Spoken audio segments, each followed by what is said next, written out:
thank you all for joining our sessions today. We are going to talk about the continuous school improvement model that takes character development to the next level. So before we get started, thought we quickly introduce ourselves. Hi, I'm Suzanne Bracci, the Citrus Grove Director. I'm Michelle Ahmadiyya, the Deputy Citrus Grove Director. And I'm Melissa Nunez, Citrus's Chief Operating Officer. So thank you again for joining us, and we're just going to dive right in. I was just going to ask Suzanne and Michelle, I guess given the current environment of what we just kind of came off of, kind of what we're still in the midst of with COVID, I was curious kind of what you're sensing from schools, what's the common themes that you're hearing from both administration, from teachers and staff members while you're out at schools? Well, I've been talking to teachers, head of schools, principals, and I have heard themes around mental health, fear of coming back into buildings, trying to work really hard to maintain relationships, not just with the parents and their students, but also with each other. And so they are struggling a little bit. But I've heard some really amazing stories about how teachers are coming in and working really hard to deal with the change, you know, make it a positive. Yes. So yeah. And even before COVID, you know, education is so challenging. There are so many expected and unexpected things that happen, you know, really on a daily, almost hourly basis sometimes during the school day. So it is a challenging, you know, position. In fact, you know, education and teaching is one of the most stressful occupations. So, you know, really the teachers really need the support. And I know we had been talking about the other day, just, you know, the turnover in education and everything that that we're seeing, and even getting substitutes. So we really need to support the adults in the building, and that's what I'm so excited about with the GROW model, is we're supporting the adults in the building first before we bring other interventions in place. Absolutely. Yeah, I think so many times we focus so much on programs that are for the students, and we forget about, you know, the teachers, the adults, those that have made this their profession and their life, and that they need to feel supported in this. They need the professional development they need to know that their concerns are being heard. I know from my perspective, I have two boys who are 9 and 10, and their experience with transitioning, you know, into like the virtual world, I felt for the teachers and what the demands were put on them. You could tell at first that everyone was scrambling. I think the world was, right? yes. But they were definitely scrambling, and you can see how there's some systems that are in place, obviously, to make that transition a little bit easier last year. But now that we're kind of moving back into the schools, there is like this establishment of relationships again. How do we interact with people? We're so used to being on Zoom, and then all of a sudden you're like back in with people, and you know, you're like, how do I interact with individuals again? So I think it's really important, which is why I love the GROW model too, because it really focuses on the adults, deals with the issues that they're really dealing with, obviously COVID being one of them, but before, Suzanne, as you'd mentioned, there are so many issues that teachers and administrators and principals deal with on an ongoing basis. So I'm excited to focus on that too. Yeah, research often focuses on the relationship between a teacher and a student and how that increases student outcomes. But really, how do we support the teachers and the staff so that they are in a position to give and meet the students? You know, relationships, each person has to be healthy. So we can make the students healthy, and there are great programs out there, especially around character education, that help students be the best they can be. But we need really programs that can help the teachers and fill them up so they can be able to do that relationship piece that we need them to do. Right? That's, yeah, exactly. The engagement of the staff and the administrators and teachers, and their love of their job, and feeling like, you know, this is their calling and they love coming to work every day. That is so critically important to the outcomes of students. So absolutely. So I know continuous school improvement, I think the concept and the model has been around obviously for a while now. But for GROW's continuous improvement model, why is that so unique? What about it really makes a difference, and why should a school kind of come to an organization like Citrus to take part in this model and this approach?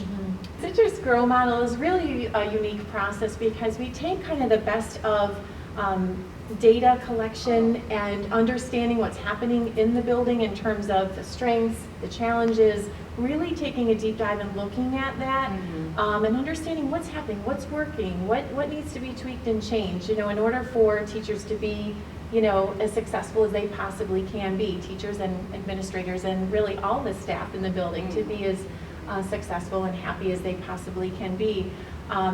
We incorporate the Citrus formula for success, which includes character, integrity, trust, and So building important. those relationships. So And important. do you want to talk about the relationship piece? How important that is? Oh, I got it. Like I said, it's often when you read the research, it says, oh, across the board, relationships. But what and how can we build up good relationships, right? So here we are with the idea how to give people, teachers, the ability to build up good relationships. It's based on the research that we're doing. We brought in a lot of data from other people, supports, and it's not just, oh, here we're going to grab information, but we have a team of experts once they get that information, and they say, here, your school has some unique issues and unique challenges, unique strengths, and we're going to use those to make this school not just, what's the word we always say? Not struggling, but we're going to thrive. So, Absolutely. Yeah. And the Citrus multidimensional education tool that we use, we do get the qualitative data, but then we also get the qualitative data from the Citrus Reflections tool. So we'll see, we'll be able to gauge the perceptions of the staff, the faculty, the administrators in terms of how they feel the environment feels in terms of character, integrity, trust, and how they feel, in terms of the relationships with the other staff, at the building. And the other really unique thing, well, I want to say the data piece. What I love about it is we're looking at the variables that are tied to highly effective schools. So we're not just collecting any data. This is data that is tied to highly effective schools, and what does that look like? And so we want schools that are struggling, schools that are in need of improvement, schools that are in receivership to be able to look at this, and we walk them right through this with the Grow model. Yeah. So I was going to say, one of the things that I love about the data too, it's not just the information that's from just like the staff members, just the teachers, the administration. We're also reaching out to the parents, we're reaching out to the students to really get an idea of what's really going on, because everyone can have a side of a story. And then one other element that I really love is that it's not just about the data being presented to, say, the principal or the superintendent of schools. It really is, the data is actually going to be shared amongst everyone. All the staff members are going to be able to really see what's going on. And there's nothing like that's hidden. So I feel like that really makes, I would believe, if I was in that situation, I'm actually understanding what's going on. Like, I'm not getting a regurgitated report on what they want me to know, but rather being presented almost like raw data, and walk through. I think that is really, really important, where they can start developing strategies around how to address those issues together, and not just a strategy that's provided to them by a principal or a superintendent, which I think is really encouraging. Suzanne, you were going to say, I know there was another element that you were excited about regarding the team that actually comes in to help through the process. we have an amazing team of consultants that are highly educated, experienced, skilled, educational consultants, former administrators, superintendents. Visit our website, because this is a really, really excellent team of consultants that we have brought together so that we can really match the consultant with the school needs. We have consultants that are skilled in trauma-informed care and many other aspects of school leadership, and we can really address the school needs with some excellent skilled administrators and educational consultants. Absolutely. That's one of those things that comes out of Grow. We gather the information, right, and then we really look at the data together with the staff. But then we not just look at data and put it on a shelf or just leave it there. We actually start taking the information and go out into the schools, on the ground, in the building, and say, how can we work and make sure that we're addressing the issues that we saw, leveraging our strengths, addressing our weaknesses, and that is our operational stage, and that's amazing what can happen during that period. What schools do you feel benefit the most from going through the GROW process and that model, do you find? Well, schools that have been struggling for a long time, have a lot of turnover in staff, low morale issues, academic challenges. What do you think? Teacher turnover, Teacher yeah, you turnover. said it perfectly, Yes, yeah. Yes. Great. And what's the time frame? How long does it take to go through kind of the whole process? So cycle 1, which is with the adults in the building, the administrators, faculty, and staff, typically takes between 4 and 6 months. Right, and then there's the cycle 2 that can focus on the parents, the students, and other people in the building. So we move from understanding what's going on with the adults in the building and then going to other people in cycle 2 if they want it. And what their needs are. Yeah, right? exactly, Right. what their needs are. Yeah. So the parents, the guardians, as well as the students Yes. in cycle 2. Yes. And then if a school, if we just determine during our work with a school that another provider is needed, say a character development initiative for the students, that would be in addition to the 4 to 6 months for each one of the cycles. That makes sense.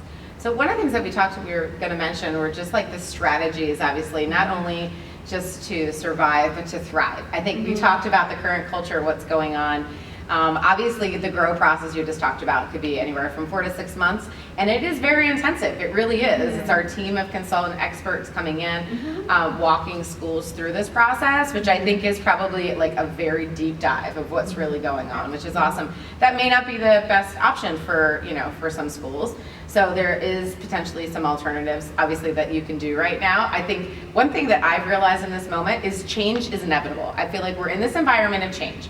And either you can change for the better or you can change for the worse. And so I think any way that we can encourage there be positive change, great relationships being established, I think is really, really key. I know there's tons of providers, obviously, that are out there. They're actually some of our partners that we work with, and we just talked about in cycle 2. Some that we actually may make suggestions to the schools saying after we've completed the GROW process with them, if you need some programming for character development specifically, take a look at character counts, look at character strong. If you need some help with school safety, take a look at Choose Love. What an amazing story that is too. So there's all these other specialty areas that you can really focus on if you've already kind of determined what's going on. But I think coming back to school and going like having an awareness that we can't just return the way that we were before. There's going to be changes that are happening. So how do we make those the most positive that we can? Yeah, and I think part of this too is helping the schools to look at what is already on the plate because they have so much on their plate already. much. So really when we come into a school, it's not about recommending a lot of things right away. It's looking at what's going on, what's working, what's not working, and going from there. Absolutely. Yeah, I think so many times we come in with this ideal program and training and all, which are great. But if you're not actually hearing what's actually going on, you're just trying to force something else onto their already kind of busy schedule and busy plate. Yeah. I think it's really important to increase buy-in to make sure they're feeling heard. Right, And- we always say we're meeting students where they are. We do an assessment and see where they are, and then we move them along. And movement in any way is positive, but we need to also assess where our staff are, what their needs are, and then move them along. Both professional development, we want them to feel efficient and confident about how they teach, but we also want them to feel like they're a part of a family. Like when they come to work, they're happy to be there. So how do we do that? It's some of the things that we look at with the data that we collect, right? Absolutely. Yeah. And as you guys are saying, it's that efficacy, it's the fidelity with Yes. which a program is implemented that makes so much of the difference in the success of any program in a school. So, we do need to make sure the teachers are feeling good about their job and, ready to take on each and every day. Absolutely. Yeah. Well, I think that's resulting in like what are we have the short-term outcomes and like what are the long-term impacts, but they really are immense. I mean, if you feel like you're in an environment where you feel that you have great relationships, you have connection with your staff again, you're most likely going to probably stay in that school. And I think having a healthy community, I think is just really important where there's some predictability for those kids as they're coming back as well.